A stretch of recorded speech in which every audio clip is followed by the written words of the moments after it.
Thanks for listening to Gossip with Celebrity, brought to you by Celebrity.com. This week, we talk about the Royals.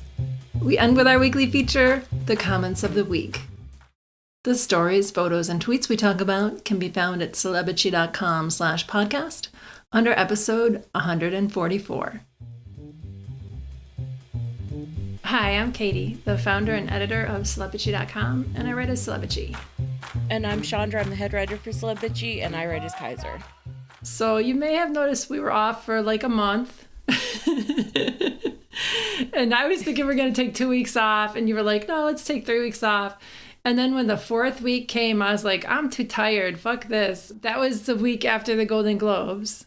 I was like, can we take it off? The week of the Golden Globes was also the week that Spare came out. I felt really slammed. Oh, I did too, and I wasn't even working like you were. I mean, I was working, but different. It was hard. Yeah, last week was just hard. It was a difficult week, but things have really slowed down this week. Just gossip-wise, everyone is like back into a post-holiday kind of haze, it feels like. The beginning of the year is hard, and I'm not as good as you are at remembering how things are year to year, because you're always like, yeah, it was like this the last few years. But I just forget. And then I see how many people die at the beginning of the year, and I'm like, oh, I get why they die. Because it's hard. I'm really tired and cranky, and it's rough. What was nice for me was that I felt like I actually did take a nice break over the holidays. Yeah. Like I actually felt like I had time off. I just kind of bummed around and watched movies, and that was restorative. I kind of entered January like, okay, I'm ready. I don't know how you do it because I'm still kind of tired. But yeah, I took time off, and then I was looking forward to having Martin Luther King Jr. Day off. And we had the stupid Critics' Choice Awards the night before, and we just figured it out like that day or the day before. I was like, oh my God, why do I have to work? I hate this. You know, like... We have a few weeks off before an award show right now. We don't have the Grammys until the beginning of February, right? I put them on our calendar. Hopefully I'll look at it because I haven't been looking at it. I missed Hecate's birthday because it's on our calendar and I didn't see it till the next day. I'm just tired. It's a lot. But yeah, I have the awards on the calendar. We got the Grammys and the SAGs and stuff like that, but it's... The SAGs aren't until the end of February. I looked that up the other day. Okay. I was like, yay, we have a while until the SAG. That's good. I'm going to half-ass everything. I've been doing that for a while, but... Well, we are 100% going to half-ass the Grammys. Fuck the Grammys. Nobody pays attention. We're too old, too, and our demographic is too old. Like, what is this music now, you know? I mean, they put on a good show, but I don't like staying up that much, and yeah. Yeah, we'll half-ass that. We don't have to watch the whole thing. We'll go to bed early. Yeah. So, what did you watch over the break? We both watched Glass Onion. I watched a lot. I loved Glass Onion. Glass Onion was awesome. Glass Onion was awesome. So you watched The Pale Blue Eye. I watched that too. I liked it. Did you like it? Yeah, I did. I liked the young guy playing Edgar Allan Poe. I thought Henry Melling. Dudley Dursley. He was doing a great job. He did a great job, and I thought Christian Bale did a great job too. Gillian Anderson was like the weak point for me because I was like, oh shit, Gillian Anderson is in this. Like she had this small, fucked up, weird part. Yeah, that was weird. It reminded me of when she was Miss Havisham. Which version was that? I don't know. I don't think it was like a few years ago on Masterpiece Theater or whatever. And I watched The Recruit, that series. That was pretty fun, actually. I think you would like that. And I saw Tar. You bought that for us. And I saw The Last of Us. I liked it. It wasn't fabulous. I don't think it was as good as everyone's saying, but it reminds me of early Walking Dead. Yeah, I'm not sure I'm going to get into that. Yeah. I'm not a gamer, and yeah, I just didn't think it looked all that interesting. But I loved Tar. That was my favorite movie that I saw over the holidays. And I hated Banshees of Inisherin. Yeah. I don't know how to pronounce it. I didn't see that yet, but I probably will half-ass watch it. I don't understand the awards buzz. I didn't understand the awards buzz for Martin McDonagh's other movie, the Three Billboards movie. Yeah. I thought that was overwrought bullshit as well. I hated it. I walked out of it. The way he treats race in America and sexual crimes against women. Extremely problematic. Extremely problematic. And this was like, I don't even know how to describe it. It was so self-indulgent. Okay. And I don't blame Colin Farrell. Like, I think Colin Farrell really likes working with Martin McDonagh, and he seems like a nice guy. Whatever. I liked In Bruges. Yeah, In Bruges was fine. Yeah, yeah. I hated Triangle of Sadness. God, that sucked. Talk about overwrought nonsense. And Woody Harrelson only comes in halfway through it, and he is the most annoying fucking character. I fast forwarded through like a huge chunk in the middle when it was like this drunken conversation about Marxism and socialism. I'm like, Jesus fucking What did I see him in that Venom movie or whatever where he was the villain? Was that the second Venom? Yeah, No, I never saw the second theater. one. I was like, what the fuck am I watching? I watched Lady Chatterley's Lover. It's on Netflix. It is so good. Okay. So Emma Corrin is in it, and then Jack O'Donnell is the lover. And oh my fucking God, Jack O'Connell. I'd never really seen it before, but he is so sexy. Okay. And I really loved White Lotus season 2. I didn't see that one yet either. I wasn't a big fan of the first season. I thought it was real pretentious, and it thought it was a lot more important than it really was. But the second season is so much fun. There are these two Italian hookers, and they are the best characters that Mike White has ever created. Okay.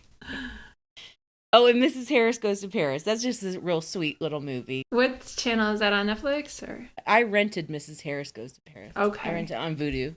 Nice. You saw The Woman King as well? I'm looking at our notes. Oh, yeah. Yeah, The Woman King. It was way too long. They could have cut a lot of weird, like, scenes, especially at the end out. But it was good. Viola did a great job. Okay. Nice.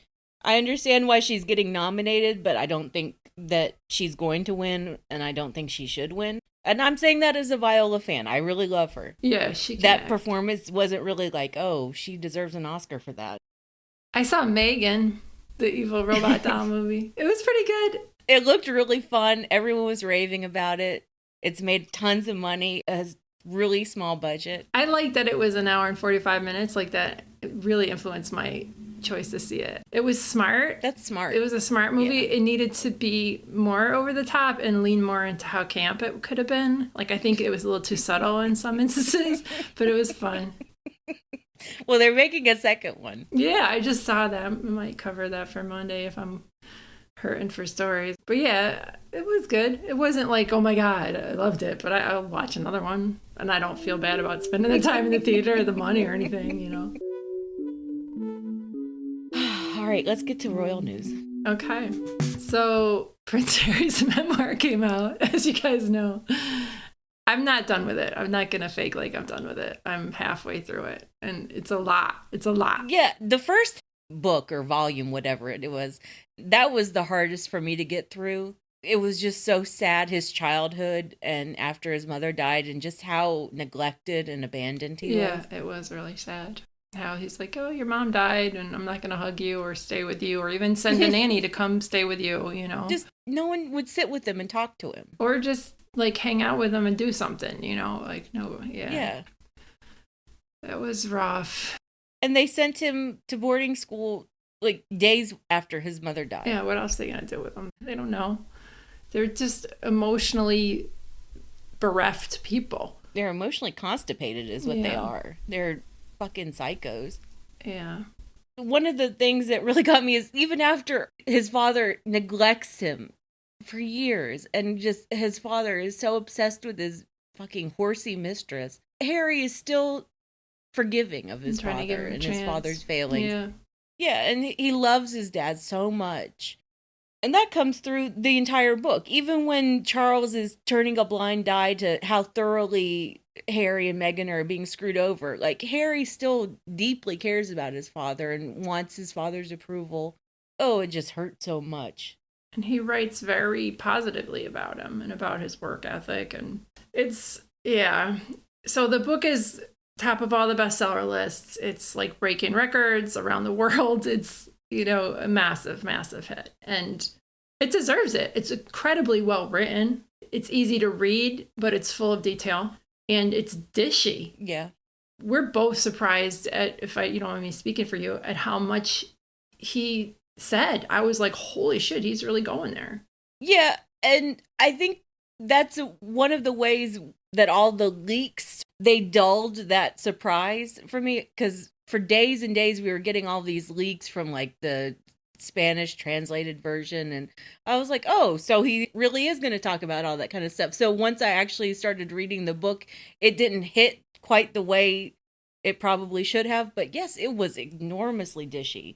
And maybe that helped his sales, though. I mean, maybe it was a good thing. Well, I mean, I would hope that if you read just a short passage in the Daily Mail and they're like, oh my God, isn't he terrible? He did all of these terrible things. You're like, no, let me read that in context. Yeah.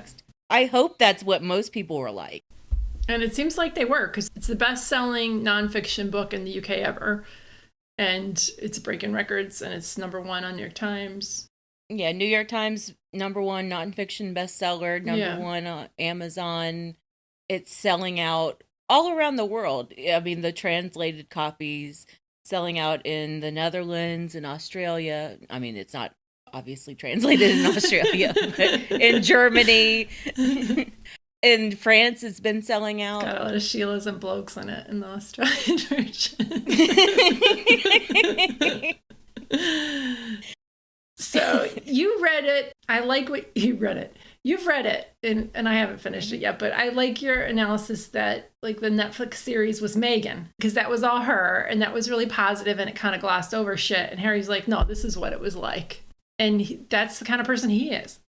Yeah, and I also think the book was good because Harry's story is more than just his marriage. Yeah, obviously, yeah. like, and the book is so much about grief and processing grief and failing to process grief and trauma, and that affects his marriage, and that affects how he views how his family treating Megan and all of this stuff. And yeah, but the Netflix series was just glossy. It was Meghan and Harry wanted to show off their wedding photos, and they wanted to sort of take a mulligan on their entire narrative of their relationship and marriage. And that's what they did very well. I thought they just put a very glossy, positive, optimistic view on everything. That's how Meghan sees the world. That's how it is to her, and she'll tell you about it, I think. And I don't know how. I don't know how she can remain so positive and so... I'm not like that. Like, I'm a little bit like that. Since I got sober and started like leaning into some spiritual stuff, I've been a little bit more like that. And it does make things go easier. It's kind of like a religion in a way. It's like a spiritual religion where you're like, oh, things are good. I'm fine. If you feel that enough, you can kind of internalize it and make it happen and put a sunny spin on things. But yeah, I'm not as positive as Megan by a long shot. I think maybe I've always had a reputation as being like cynical and pessimistic. I consider myself to be a pragmatic yet positive person. If all of this shit that happened, like that had happened to Megan, if that had happened to me, I would be angry. I would be angry 24/7, and I would be like ready to rip apart all of my enemies. I would like live and breathe vengeance. And she doesn't. The way you phrase that, I'm astounded that she does. Yeah. I'm like, damn, okay. I'm just waiting for you to like expand on that a little farther. I'm like, how is all of this shit happening to Meghan and Harry? And they aren't like just calling up a friendly journalist and saying, look, you guys, this is happening to us. This is all the shit that our family is doing to us. They're telling us now. Yeah. And they waited. Yeah, they're telling us now, years later. This is the dish that's best served cold. And my God, it is phenomenal. It's like the whole spread is laid out in front of us. One thing I learned in AA is that like when you have resentments, you're drinking the poison that you're making for somebody else. I'm not saying my response would be accurate. I'm not saying that it would be the healthiest response. I'm just saying, like, if people had screwed me over as badly as they screwed over Meghan, I would be out for blood. I really would. I think she, and to a lesser extent, Harry, I think they plotted it out in a way where they would win, and they absolutely fucking did. Yeah. But no, I hear what you're saying, how you'd be like, burn it all down, you know? And even if, like, you would say, and I think that this is genuinely how Meghan and Harry felt, that they left, they exited, in January of 2020, and they waited a year.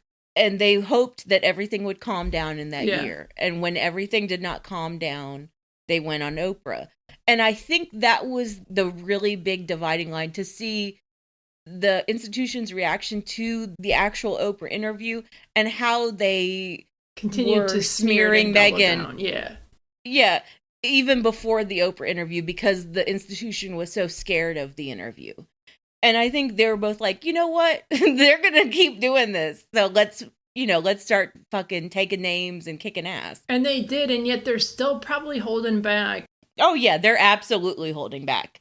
And they've left plenty of breadcrumbs in the Oprah interview, in Harry's book, and then even in the Netflix series, they've left breadcrumbs to indicate that they've got written records. They have receipts. There are other people who know what really happened. They're witnesses to all of these actions, And even though Harry uses some thinly veiled code names for people in the book, you know who he's talking about. Yeah. The journalists. I mean, Rebecca, what's her face? Rebecca Brooks. Well, There's also a reference to Piers Morgan, but not very many references. Is he the thumb? Yeah, he's the thumb. Okay. So I wanted to talk about how petty Will and Kate are. Like that... It's astounding. We knew it, but it's still astounding for Harry to describe it. To give the details. So he told the bridesmaid's dress Crygate story, which is like, makes Kate look even worse than she did in the multiple iterations of that story. We heard in the press over the years, it kept changing. Yeah, basically Kate threw a tantrum over Charlotte's dress being too big, and the tailor was right there at Kensington Palace. And instead of Kate taking Charlotte to the tailor, Kate threw a fucking tantrum. Or she could have sent the nanny with the kid to the tailor. Yeah. She didn't have to do shit. And then she was all mad at Meghan for borrowing her lip gloss. Meghan said, "Oh, I understand you had baby brain," when Kate was pregnant and forgot something. And Kate was like, "How dare you talk about my hormones?" I can't do a Kate was accent. Like, "I am owed an apology." Are you fucking joking me, lady? Can you just Google it? It's an American thing. It was a cultural difference. And she, how fucking stupid. It wasn't even that big of a cultural difference. Kate knew exactly what Meghan meant, and that Meghan was saying it with sympathy, as in, it's okay, girl. You got baby brain. It's fine. It's no big deal. Yeah. And she's like, "You're too familiar with me." And for Kate to take that as super offensive. I've been thinking about that story so much. You were overly familiar with me. Yeah, well, all right, so we're just going to treat each other as coworkers now. Then I'm going to report you for being a gigantic bitch to your coworker. Yeah, exactly. Yeah, and when Meghan had some, essential oils or something for William when he was sick, Kate was like, he would never use those. Just give it a break. I took that more as Kate not knowing how to be classy and appropriate and a good guest or a good host. Yeah. She doesn't know. She has no idea. Her mother takes care of that shit for her. Yeah. And it's not like she's ever held down a job, Yeah, exactly. She doesn't know how to be a professional woman. She doesn't know how to be a hostess. She is too busy trying to impress the aristocrats. She doesn't know how to actually behave with any sort of real, genuine class or dignity. Yeah. Oh, and Harry broke the news. We had never heard this before, that Meghan was offered the Spencer tiara. Oh, yeah. And the whole Tiara Gate story was outrageous, too, because she thought she was going to have the Spencer tiara. She had her veil designed in the same kind of scalloping as the tiara. And then she was told that the Queen would offer her some tiaras. And she was like, "Oh, of course, I will look at those." And then Angela Kelly, the Queen's handmaiden over there, put a bunch of blocks in her way. Handmaid. Yeah. Well, and we always knew, or we've known for a long time now, that Angela Kelly was the source of what Meghan wants, Meghan gets, and Harry storming around bad-mouthing. That was all Angela Kelly smearing Harry. Shit. And Meghan. Yeah, we were talking about that around Finding Freedom as well. Yeah, Finding Freedom, and even before that, yeah. Tina Brown even said it outright that Angela Kelly had leaked that entire story. Yeah, but we had never known that before, that Diana's sisters had offered Meghan the Spencer tiara. And that would have been amazing for her to wear that. And I believe the conspiracy theory that a lot of the commenters had, which is that Buckingham Palace found out that Meghan was going to wear the Spencer tiara. And so that's why they like quickly hustled up some tiaras, and they're like, you have to wear one of these. Some of the secondary tiaras, and then they, tried to keep her from them till the last minute. But they really put Meghan between a rock and a hard place, because what was she supposed to do? Just say, no, thank you, Your Majesty. I'm going to wear this tiara instead. I mean, that would have been like months and months of headlines of she was rude to the Queen. The Queen had generously offered her tiaras.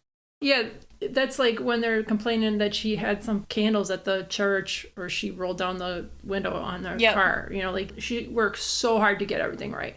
So Kate is super petty. The people who work for the palace are super petty. And of course, so is fucking William. He was like presenting himself as magnanimous because he let Harry keep veterans as his charity. He wanted to have Africa, the entire continent, as his charity. He was jealous. Yeah, he said, Africa's mine. Ugh. It's my thing. I let you have veterans. I mean, Harry started Invictus Games. Yeah. He founded it.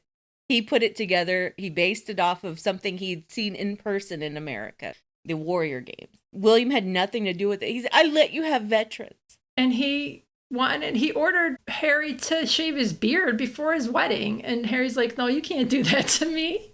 Like, just ridiculous, petty shit. And William comes across so insecure, so jealous of his younger brother. What a pathetic man he is.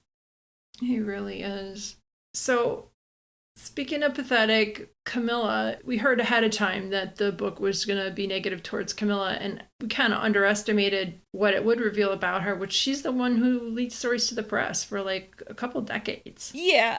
I mean, I'm not going to call Harry a liar. I don't think he's lying. I think Camilla has absolutely leaked a lot of stuff.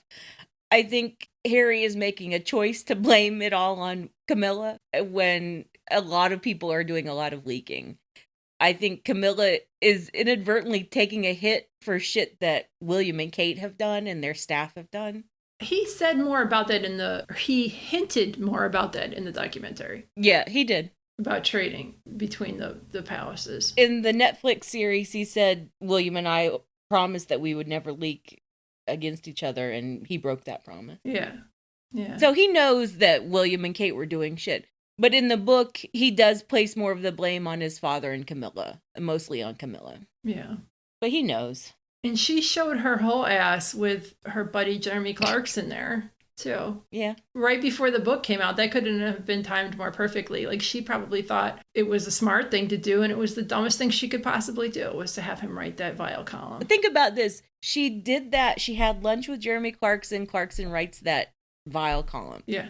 But that happened about 3 or 4 weeks after the whole Nugazi Fulani shit, where Camilla waited over 2 weeks to invite a victim of racism back to the palace. Yeah.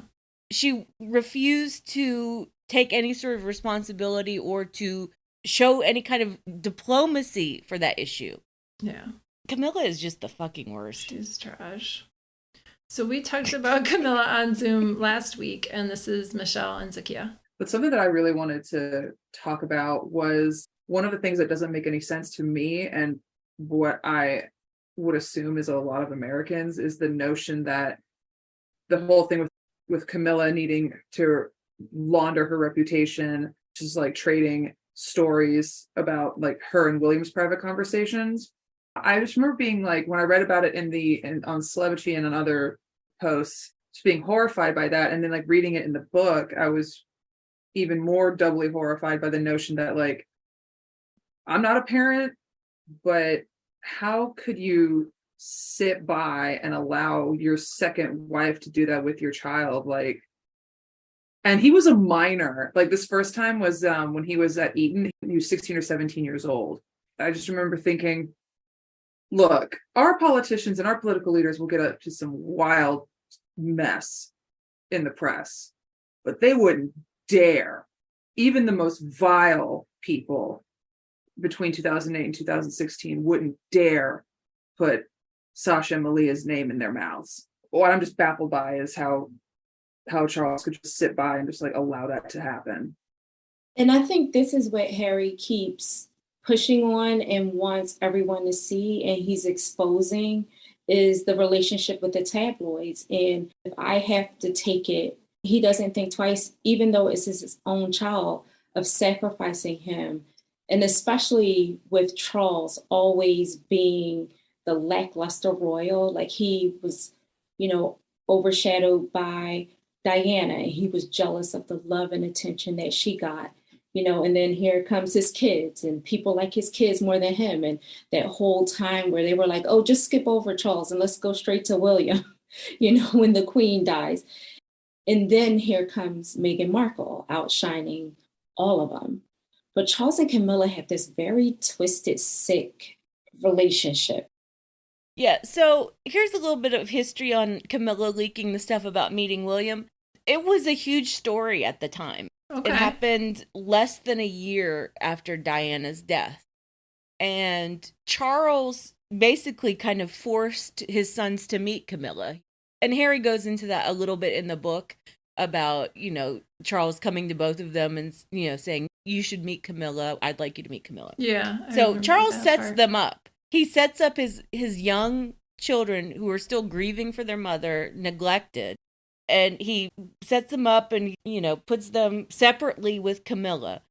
And then she immediately leaks it about meeting William and how difficult it was for her to meet William. And then, they make a big show of, oh, she has to fire someone because the staffer was the one who leaked something.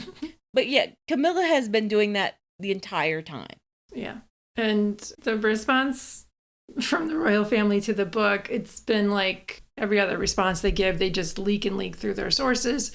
And my favorite story about this, which is the most ridiculous, was one in The Independent where they said Harry was, quote, kidnapped by a cult of psychotherapy in Meghan.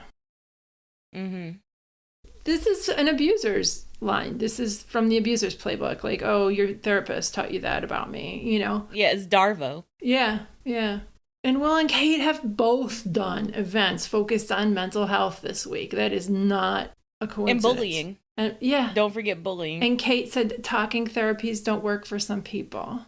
And William... Especially people who can't string a sentence together. Yeah, William towered over kids in a kitchen, much like he towered over Harry when they were having an argument in February 2019 before William... Yeah, he pushed Harry down. Violently assaulted Harry in his own kitchen. So yeah, it's a lot that Harry's been through, and it's good that he's able to tell his truth now. And his friend, Byrony Gordon, I'm not sure how to say her first name, she went to Montecito and interviewed him for the Telegraph, and she called him a generational cycle breaker. Oh yeah, he is. And she talked about how significant that is, and how in toxic families, there will be this one person who breaks the cycle and how they're scapegoated and how, all of a sudden, all of the family's problems are because of this cycle breaker. That is really true.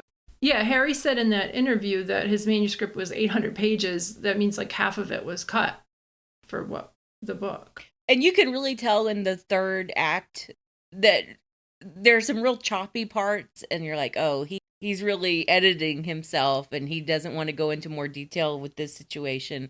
I think, some of it is just what does he want to say right now? And you have to remember that a huge, overwhelming bulk of the book was written before the Queen died. Yeah. He thought he was going to be publishing this with her still alive. So maybe the second book will be a lot different. He didn't reveal about his brother's affair, but his brother was mad about something in April 2019. You wrote about that Camilla was leaking something to the press. And we know that it was his affair with Rose Hambury. Yeah, and I think it's possible that Camilla was leaking some of that or that she was probably piling on. I think that was more likely piling on to what was already a rumor cycle that started in Norfolk and started in the aristocratic set. Turnip toffs. Yeah. I don't think that Camilla was the source of the original rumors of William and Rose. I think that was Rose and people in that circle. It wasn't Camilla. It was when Kate started cutting them out. They were like, yeah. Yeah. And now the coronation is coming up in May, and there are conflicting reports in the press about whether Charles is going to reach out to Harry or not.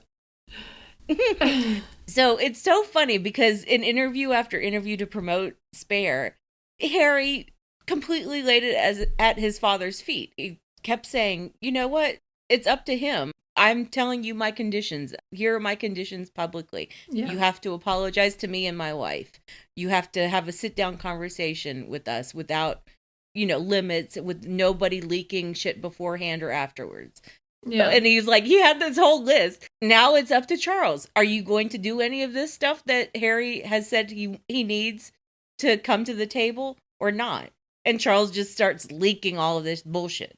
So the Sunday Times, Roy Anika reported that Charles is willing to talk to Harry before the coronation, but then they kind of made it seem like Harry is crazy and out of touch. And then the Daily Beast is reporting that Charles won't talk to Harry because Harry's going to take notes, and that the Windsors are going to stay silent and do nothing like they've been doing. And then we've heard that, nobody's called or texted Harry, but that it's Anne and Edward who don't want Harry there because they don't trust him. They'll think he'll take notes. And then there's this crazy story that Charles wants the Prime Minister, Rishi Sunak, to ban Harry from the coronation because I guess Churchill banned Edward from the coronation in 1953. So it's like, it's not 60 years ago, dude. Like, this is not how it works anymore. Well, and the comparison to Edward VIII, who was then the Duke of Windsor, like, he was the actual monarch for a little while. Like, and he was a fucking Nazi. Yeah, this is just quite different.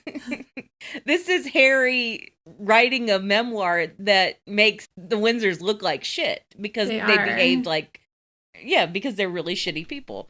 Oh, you think some of the stuff he cut was about his dad's impropriety with money and like the despots his dad was getting money from and shit? Like, if he could, I hope so, dish on that. He's probably got a lot more to hold over their heads. Sorry, go ahead. So basically, like, we're getting all of this conflicting information from the king's court. Like, he's got different advisors telling him different things. Camilla's, in the background, like Lady fucking Macbeth. And Charles is dithering. He can't make up his mind. He can't figure out a strategy that will successfully make him look like a diplomat and a good father, and also punish Harry in some way, because everyone is convinced that he still needs to punish Harry in some way. And so he's trying to get the government involved, and like Prime Minister Sunak is like, what the fuck are you talking to me about this? It's your own problem. You fix it. It's ridiculous. Like, he doesn't want to make the decision. He wants to have somebody else to blame. Yep. Yeah.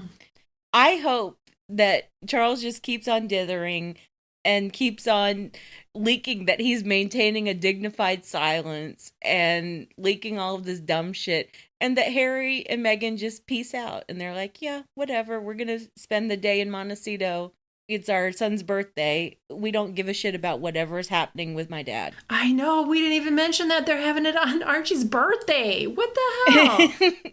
Like, that's a coincidence. Oh, it's the only day we could find. Like, bullshit. Mm-hmm. They are so petty. Like, the shit with the same color outfits at the Christmas concert. Come on. Oh my God. And it was just the Middleton women, or mostly the Middleton women. It was Pippa. Oh, the Burgundy. Carol. Yeah. Yeah. And then Charlotte. They involved Charlotte in this little, we're all going to wear burgundy thing to get at Meghan. We didn't even talk about, asinine. like, Uncle, what's his face? Gary Goldsmith. Gary. Uncle Gary, right? How dare he take my niece's name out of your mouth? Whatever. I had to edit that piece so much because he just kept going on. And it was so clearly written by a Daily Mail person. Yeah. It wasn't even Gary's own words. It was like, I don't know what they paid him to just sign his name. It reminded me so much of Thomas Markle and all of the that stuff. They attributed to him that he didn't really say. There were people in the British media just writing scripts for Thomas, and he would go on TV and deliver these scripts. They do that for a lot of people who don't even sign off on it. Sorry, go ahead. Yeah, it's so asinine. And I can't believe that other media outlets don't call it out. Yeah. Like, you would think that even like The Guardian or The Telegraph would say, you guys, this is really gross. Like, this is not ethical. It's pretty bad. Because, yeah, they got busted doing it for one of Mandela's daughters or something recently. That was actually in The Telegraph. That was Camilla Tominey. Okay. She completely made up some quotes and attributed them to Nelson Mandela's granddaughter. And then the granddaughter had to come out and say, no, I never said any of that. This is what I said.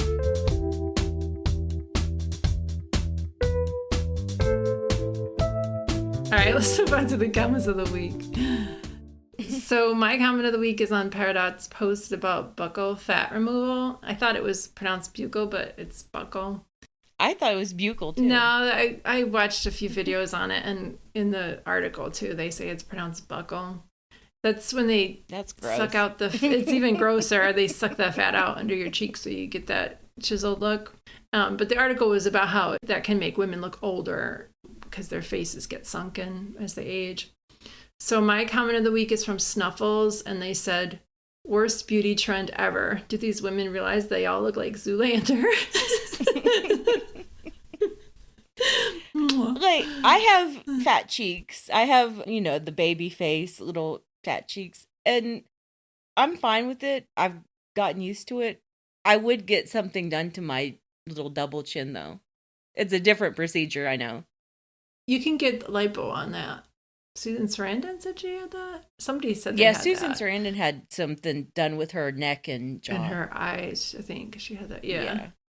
I think a lot of women just get that little thing lipo for their jowls. Yeah. But I don't actually like surgery, so I would never get any of that done. So the older I get, and I'm kind of looking at it like, what can I get done? And I only notice the bad Botox, but I see women now with Botox or with lip filler, like in person, and I'm like, wow, you can really fucking tell. I don't want to get it done because you can tell. The only one who I think kind of acknowledges it and looks okay-ish is Robin Wright. Oh. She always says that she gets sprinkles of Botox, and I'm like... Angela Bassett, too. She says she gets a little Botox. I think she's had it like a few times. Oh, you can't tell with Angela at all. She looks amazing. She looks fabulous. Yeah, she's 64. She looks so good.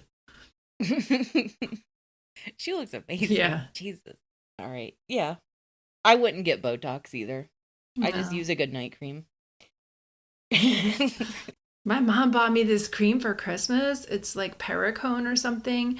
And I looked up the price and it's like $75 because it was so good. I was like, wow, this is the best cream I've ever used. I was like, okay, I'm not buying this again. Is it a night cream? No, it's a day cream. It's like a Pericone vitamin C with sunblock in it. And it's like, it makes your face feel so nice. Oh, that's nice. I just use like Olay and L'Oreal stuff. Anyway. All right. Yeah, they make good stuff. My comment of the week is from the story about Brad Pitt quietly selling off his Los Feliz compound in LA. And he's had that for over 20 years, probably over 30 years. And he's added on to the property. It's now a very big property, and he sold it for a lot of money. But it's weird that he keeps selling off all these like big ticket things. His Los Feliz property, he sold off 60% of Plan B, his big production company. And so I said, maybe Chateau Miraval is a huge money pit. And Susan wrote, of course it's a money pit. Anyone who has owned real estate in Europe has experienced it. Even aside Pitt's absurd prolific spending, the upkeep on those beautiful old chateaux is staggering. Basically, you need a full-time crew of experts, not just tradesmen, to manage and stay ahead of the deterioration. Hundreds of thousands of euros. Then there's taxes, lots and lots of taxes. You got to sell a lot of wine to support that. Yeah. So is he just throwing all of his money into Miraval? I guess so. I mean, he had that recording studio built there. And he spent a lot of money on that shit. All just for brag rights. So, like, I know. rock stars will come out and hang out with him. And, you know, he's not selling that much wine. Not enough wine to support all of this bullshit that he's doing at Miraval. He's got a lot in common with Johnny Depp. I think so, too. And I kind of feel like that's one of the things that's going to come out in his lawsuit. He sued Angelina over the sale of her half of Miraval. I kind of feel like that's what it's eventually going to come down to, is that we're going to find out a lot about his finances and how badly he's mismanaged all of his money for years and years and years. I bet that's going to happen. Yeah. Or not. Maybe he'll settle with her to avoid that. Maybe that's why he's selling his property, so he has enough money for a settlement. I mean, he sued her. I think she wants blood. She wants to go to court and, like, tell him off and, like, call him what he is, a financial abuser. Angelina, if she wrote a biography, holy shit. It would be a bestseller for sure. Maybe she will after the divorce is actually finalized. It just occurred to me because of Harry's success. Like, everyone would love to hear her stuff. And I'm sure she has a lot of phenomenal stories from her charity work through the years, too. See, that's what I would worry about, is that if she did write a book, she would focus entirely on refugees and all that stuff. She wouldn't get into any of the dishy stuff. Nice. I mean, and she's a mom too, you know, and she could talk about her kids to the extent that they're okay with her talking about them. You know, they're old enough to consent to parts of it. She could talk about Brad. I mean, if she put enough in about Brad, people would buy her biography regardless, but I hope so. I hope that she would write it at some point, but I doubt she will. I do hope Meghan writes her memoir. I think she'll wait. I do think she'll wait as well. I liked hearing Harry's version, but I would like to see the partner story. What were her first impressions of him? You know, really get into it. Because I know they got into it a little bit with the Netflix series. And she's telling us who she is through her podcast as well. Like, she's showing us what her values are and what kind of person she is. And I want to know what was going on in her mind when Kate said, "I am owed an apology." A little baby brain. Yeah, you're like, whoa, okay. I might have started laughing. Oh, like, my gosh. Jesus. Are we really going to do this? You're ridiculous, woman. All right, well, thanks for listening, bitches. Thanks, bitches. Thank you for listening to the Celebrity Podcast. Please rate, review, and subscribe wherever you listen. If you like us, please turn off your ad blocker when you visit our site. You can text us or leave a voicemail at 434-218-3219. Our music is from AA Alto, Maiden, and via Premium Beat and Sound of Picture. Thanks again.